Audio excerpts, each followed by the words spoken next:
नमस्कार, स्वागत है न्यूज 21 में। मैं हूं आपके साथ हर्षदा। सबसे पहले बुलेटिन में बात करेंगे हनुमानगढ़ की। हनुमानगढ़ से जहां पर शुक्रवार की सुबह घने कोहरे से शुरुआत हुई, दोपहर को घना कोहरा छाया रहा।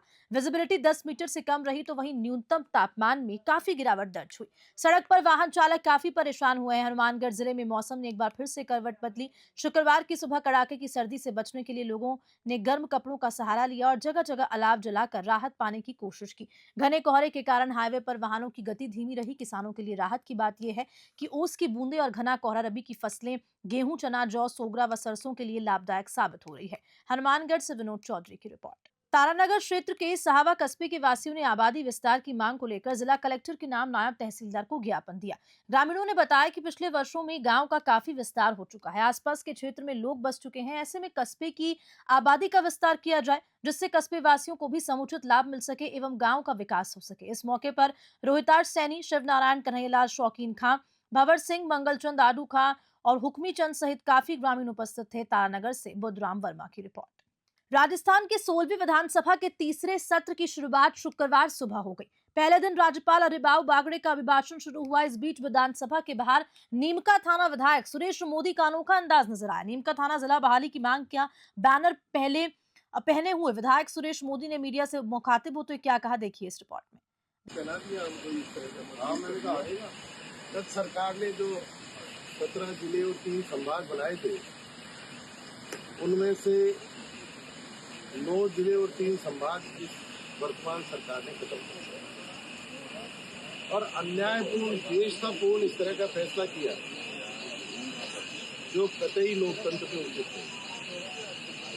नीम का थाना बहुत सही मापदंडों पे जिला बना था। 70 साल की मांग थी नीम का थाना के लोगों की। कई बार विधानसभा में मामला उठा है, लोगों ने प्रदर्शन किए हैं, भूख हड़ताल हुई है। नीम का थाना से जयपुर तक की पैदल मार्च। मापदंडों की बात करें तो सबसे ज्यादा सही जो जिले बने उनमें से नीम का थाना मापदंडों पे खरा उतरता है। मैं 2-3 जिले जो रखे गए हैं उनसे अगर तुलनात्मक आपको बात करूं तो दीघ और खैरतल 2 जिले रखे गए हैं।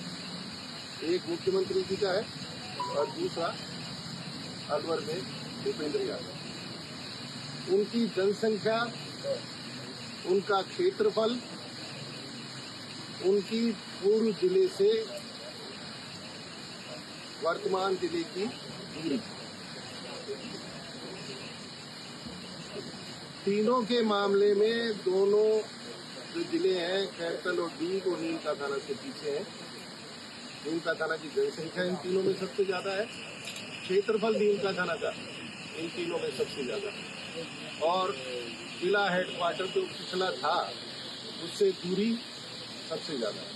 खैरतल और दीघ की दूरी अलवर और भरतपुर से लगभग 37-38 किलोमीटर की है, जबकि नीम का थाना की दूरी 85 किलोमीटर।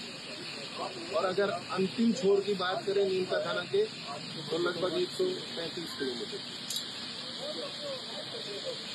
अब क्यों काटे गए इसका भी मैं एक कारण आपको बताऊं। इस सीकर संभाग की तीनों सीटें संसद, तीनों में बीजेपी ने मात की। 2 में कांग्रेस जीतेगी, झुंझुनू चूरू में, और सीकर में इंडिया गठबंधन का उम्मीदवार अमरा राम जी। दिवंगत फॉरेस्ट गार्ड कानाराम बालोद की 8वीं पुण्यतिथि पर उनके परिजनों द्वारा अपना घर आश्रम बस्ती में प्रबुद्धजनों को भोजन कराया गया।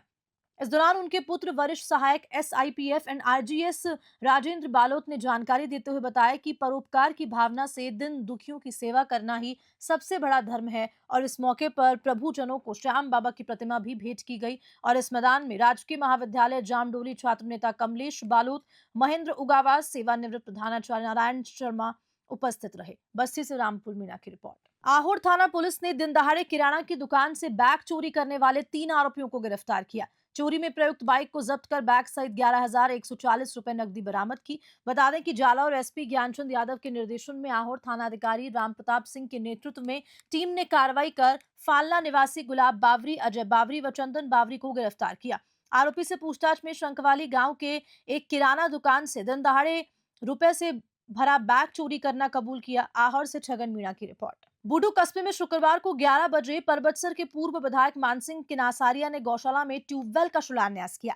साथ ही साथ कस्बे वासियों की समस्याएं सुनी, जिसके अंतर्गत ग्रामीणों ने ज्ञापन दिया, जिसमें पंचायत समिति बनाने, सीएचसी और राजकीय उच्च माध्यमिक विद्यालय में रिक्त पद भरने और बुडू परबतसर हाईवे का गुणवत्ता से निर्माण की प्रमुख मांगे रखी। कस्बे में सफाई अभियान को लेकर वाल्मीकि समाज में काफी नाराजगी व्याप्त है। ग्रामीण रामदयाल व व्यापार मंडल सचिव पवार ने मीडिया से क्या कुछ कहा, देखिए बुडू से मुकुंद सिंह नरुका की रिपोर्ट। टंकी एसआर गांव में बनवाई जाए ताकि पश्चिम संभाग में जल की आपूर्ति सुचारू रूप से हो सके। तो विधायक साहब ने बोला कि ठीक है, सोचते हैं, कोशिश करेंगे टंकी बनवाने की। बूडू कस्बे में 32 साल पहले बने एक छात्रावास को असामाजिक तत्वों ने ध्वस्त कर दिया। जी हां, राज्य सरकार की स्वीकृति से ग्राम पंचायत बूडू द्वारा वर्ष 1993 में एक छात्रावास का निर्माण चिपोलाई तालाब के क्षेत्र में करवाया गया। गत दिनों किसी और सामाजिक तत्व में छात्रावास की दीवार को तोड़कर सरकारी संपत्ति को नुकसान पहुंचाया। इस संदर्भ में ग्रामीणों ने जिला कलेक्टर डीडवाना कुचामन को एक ज्ञापन भी सौंपकर उचित कार्रवाई के निर्देश दिए। बूडू से मुकुंद सिंह नरुका की रिपोर्ट। सोजत रोड में रेलवे ने ग्राउंड में आ रहे गंदे नाले के पानी को बंद कर दिया है। न्यूज 21 की खबर का बड़ा असर हुआ और सोया हुआ प्रशासन जाग उठा। बता दें कि नगरपालिका द्वारा गंदे नाले के पानी को रेलवे ग्राउंड में छोड़ रखा था, जिससे गंदगी फैली हुई थी। न्यूज 21 ने स्वच्छता के नाम पिट रहे ढिंडुरा राम से न्यूज प्रकाशित की थी। इस पर रेलवे प्रशासन का ध्यान आकर्षित होने पर जेसीबी ने नाला का पानी बंद कर दिया। पाली से ललित तिवारी की रिपोर्ट। खबर के साथ बुलेटिन में इतना ही। नमस्कार।